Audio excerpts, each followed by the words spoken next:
Alors bonjour à tous, voilà, on va maintenant terminer le montage de l'Alpha Wiz U30. Donc qu'est-ce qu'il nous reste? Alors il nous reste le lit chauffant. Alors donc vous avez donc une vitre avec un revêtement adhésif qui est dessus, et ensuite vous avez le lit chauffant. Le lit chauffant donc qui est donc il y a une prise pour le branchement. Alors vous avez 4 trous, donc là vous allez insérer les grandes vis que vous avez dans les sachets, ainsi que les petits ressorts. Donc ces ressorts vont aller entre le lit chauffant et le support de l'axe Y. Voilà, donc on les place déjà comme ça. Hop, on met les ressorts en dessous. Alors, hop, je pense que j'ai la tête devant la caméra, mais c'est pas facile. Hop. Alors donc là, effectivement, donc on a des ressorts qui vont vous permettre en fait d'avoir toujours le. Il faut que je trouve le trou, voilà. Qui vont toujours, vous allez voir, avec les petites molettes qui sont livrées avec. On va donc compresser ces ressorts. Alors il faut les compresser relativement beaucoup, car donc ça va assurer la stabilité du plateau chauffant sur l'axe Y. Alors après, apparemment, donc il ne faut pas trop les serrer, car vous voyez, je pense qu'on peut voir sur la vidéo le moteur arrière de l'axe Y, pardon. Et si vous serrez trop ces ressorts, en fait, en reculant, vous allez avoir donc le plateau chauffant qui va toucher à l'axe Y, au moteur de l'axe Y. Donc regardez bien si effectivement ça ne bute pas. Alors voilà, rien de compliqué, c'est de la mécanique. On appuie un peu et on met les petites roulettes, les petites molettes filetées. Alors à savoir qu'il y en a beaucoup qui les remplacent par des molettes un peu plus grandes pour que ça soit plus pratique au niveau du réglage du lit chauffant. Voilà, donc là le dernier.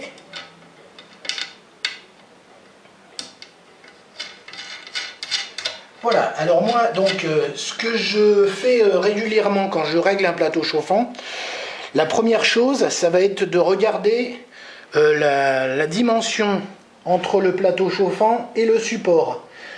Et de mesurer, alors soit avec un mètre si vous avez que ça sous la main, ou alors avec un pied à coulisse que vous prenez sur les deux, et donc vous mettez les 4 mêmes distances sur les 4 coins, en jouant avec les molettes. Après, donc ça sera le réglage, le fameux réglage avec la feuille, où en fait on fait descendre le chariot X vers le plateau chauffant, et vous avez donc après vous réglez on va dire le plan par rapport à la buse de la tête d'impression, pour que effectivement entre la buse d'impression et le plateau chauffant, c'est-à-dire avec là on va le faire. On le fera avec la vitre. Avec la vitre, que vous ayez la même dimension de chaque côté, c'est-à-dire la feuille qui coulisse juste en frottant un petit peu. Voilà, mais ça, donc, éventuellement, on le fera dans une autre vidéo. Vous voyez, donc là sont fournies les petites pinces à dessin qui vous permettent de pincer la vitre sur le plateau chauffant. Ça, c'est hyper connu, c'est un système assez basique. Là, alors ce qu'il reste à faire, ça va être de monter alors il faut que je trouve la bonne clé, le end-stop du Z. Alors donc, il y a un truc, alors là je l'ai mis, hein, vous avez un petit écrou qui se loge dans le profilé, donc vous rentrez et vous tournez après. Alors bon, c'est moyennement pratique à faire, faut y aller tout doucement. Et donc là, la vis du end-stop, donc elle se met en dessous, vous la vissez dedans. Alors, le côté pratique, c'est que vous allez pouvoir régler la hauteur du end-stop Vous voyez, vous avez une seule vis. La hauteur du end stop par rapport à l'axe Y. C'est-à-dire que si vous voyez que votre buse, effectivement, s'écrase sur le plateau et que le petit contacteur n'est pas encore enclenché, il va falloir bien sûr jouer sur la hauteur. Alors je trouve ça moyennement pratique parce que vous avez une vis, si vous le levez, alors vous allez le lever d'un petit millimètre, mais bon, nous, pour le réglage, on travaille vraiment au dixième de millimètre, donc ça va être plus ou moins pratique. Donc voir éventuellement s'il existe ou faire un petit support avec une vis par laquelle vous pouvez régler ce end stop beaucoup plus finement. Il y a toujours la possibilité de régler l'offset du Z normalement par le firmware. Bon, là c'est un firmware propriétaire qui n'est pas très modifiable, alors ça doit être modifiable, ce offset du Z par l'écran tactile. Voilà, après qu'est-ce qui va vous rester? Bah écoutez, il va vous rester le branchement. Alors je regarde si on voit bien, je vais déplacer un petit peu la caméra, voilà. Donc vous allez avoir, en fait tout est repéré après au niveau des fils. C'est-à-dire que là vous avez une prise, vous ne pouvez pas vous tromper, c'est marqué -Z, donc c'est le end stop du Z qui est là. Vous avez le Z, ça c'est le moteur, le branchement du moteur du Z. Vous avez ensuite le X, donc ça c'est le end stop du X qui se trouve caché derrière ici. Vous avez pareil marqué X, mais là c'est pour le moteur qui est derrière. Alors bien sûr, là je les branche vite fait, il faut bien sûr les mettre, on va dire un peu plus, un peu mieux. Alors là, non effectivement là c'est pas celui-là, le end stop du X, le moteur du X il est ici, voilà, et là donc c'est marqué E, là c'est le moteur de l'extrudeur. Vous avez également un fil qui est marqué E. En fait, c'est le détecteur de fin de filament qui se trouve derrière. Là, on le voit mal. Attendez, je vais tourner. Voilà. Vous avez ici donc le détecteur de fin de filament. Très pratique quand vous avez une bobine qui est un peu sur la fin. Vous pouvez y aller. Normalement, à la fin de la bobine, quand le détecteur ne détecte plus le filament, il va mettre l'imprimante en pause et à ce moment-là, vous pourrez changer votre filament et repartir de là où vous étiez. Donc alors, effectivement, quand il y a un redémarrage, c'est pas toujours nickel, mais bon, avec de l'entraînement, on y arrive encore relativement bien. Et là, la dernière prise à brancher, c'est la plus grosse.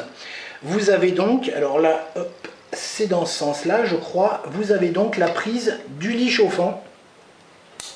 Alors peut-être avoir à faire un renfort sur ce, je sais pas. Là, j'ai pas d'indication particulière à vous donner. Et la dernière chose à faire, donc, ça sera de mettre au-dessus de l'imprimante le support pour la bobine de filament qu'on mettra au-dessus. Mais là, rien de particulier. Vous avez juste deux vis. Alors, je vais faire un peu les premières constatations du montage de cette imprimante. Alors bon, c'est relativement facile, il suffit de lire de suivre les indications qui sont fournies soit sur la documentation papier, soit sur le document PDF qui est fourni sur la petite carte SD. C'est relativement simple, il n'y a pas énormément de montage étant donné que déjà tout le bas a été monté. Il faut être minutieux, bien regarder ce qu'on fait. Et alors je reviens un peu sur les points qui m'ont semblé un petit peu, on va dire délicats sur cette imprimante. Allez, je vais faire un petit peu de critique, pas trop, parce que franchement je trouve que c'est quand même de la très bonne qualité. Vous avez l'extrudeur donc qui est en plastique. Alors à voir à l'utilisation s'il n'est pas judicieux de le remplacer par un extrudeur en aluminium ou autre. Il y a la fixation de la courroie. Bon là c'est vraiment, on va dire je pinaille. Je n'aime pas cette fixation de la courroie par zip. Bon après ça tient peut-être très bien, mais j'ai pas l'habitude de ce style de montage. Alors le gros point qui m'a semblé un petit peu difficile, c'est au niveau des roulettes. Alors, bon, je l'ai fait hors vidéo. Les roulettes sont, vous voyez, vous avez sur les roulettes des petites bavures, on va dire. Là, bon, ils sont très minimes, on ne sent pratiquement pas. Par contre, il y avait une roulette qui est de ce côté-là. Alors, je remonte un peu la caméra, je suis un peu bas. Sur celle-là, où là, effectivement, la bavure était très, très grosse. Et donc, quand on montait et on descendait le chariot, effectivement, donc je l'ai enlevé très précautionneusement avec un cutter, en essayant de ne pas faire de creux au lieu d'avoir une bosse. Qu'est-ce qui m'a semblé un peu limite? Bah écoutez, je crois que c'est tout. Bah écoutez, je reviendrai après la finalisation, les réglages et la mise en route pour vous faire une petite revue de détail. Mais pour moi, pour le prix, c'est une très bonne imprimante. Voilà, bah écoutez, à la prochaine.